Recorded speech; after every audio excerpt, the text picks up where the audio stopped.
الشیطان الرجیم بسم اللہ الرحمن الرحیم. جناب صدر، معزز سادہ کرام اور میرے محمد افساری، السلام علیکم. زمین سے آسمان کی طرف پروان کرتا ہوں، زمین سے آسمان کی طرف پروان کرتا ہوں، خدا کا نام لے کر اس تقریر کا آغاز کرتا ہوں. قرآن میں جس کی شان بیان خود خدا کرے، قرآن میں جس کی شان بیان خود خدا کرے، بندے سے اس کی مدعا ہے کس کا ہو.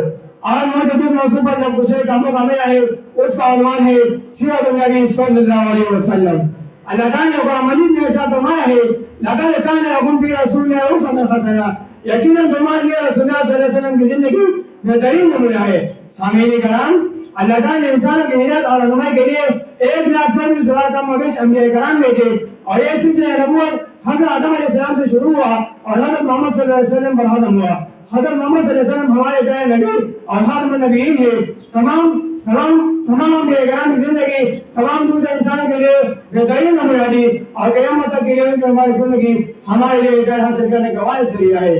وَنَبِيٌّ مِّن رَحْمَتٍ لَقَدْ پانے والا، مراد غریبوں کی بر لانے والا، مصیبت میں غیروں کے کام آنے والا، وہ اپنے برائے کا عام گانے والا.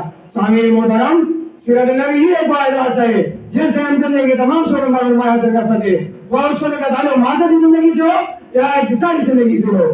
مسیحان کو جس نے کن بنایا، کرا اور کوٹا الگ کر دکھایا، عرب جس پہ کڑوے سے داغ میں ہلتا آیا، پر جیو سے کام میں اس کی کایا. سب جیوکار اللہ تعالیٰ کی محبت، اللہ تعالیٰ کی بات یہ ضروری ہے کہ اللہ تعالیٰ کی محبت اور مدینہ دماغ میں جو ہو. اگر کوئی شخص اللہ تعالیٰ کی محبت اور عقیدہ کے بارے میں بات کرتا تو ہم لوگ نہیں ہے. اسی طرح حضور صلی اللہ علیہ وسلم کی ہدایت یہ ضروری ہے کہ حضور صلی اللہ علیہ وسلم سے محبت عقیدہ ہو. حضور صلی اللہ علیہ وسلم سے محبت عقیدہ کے علاوہ نہ اطاعت رسول اللہ کے بارے اور نہ سنت نبویہ بچانے کا کوئی پیرا ہے. کسی شاعر نے کیا حکم کہا ہے، محمد کی غلامی نہایت کی شرط اول ہے، محمد کی غلامی نہایت کی شرط اول ہے، اگر اس میں کچھ شامل تو سب کچھ مکمل ہے.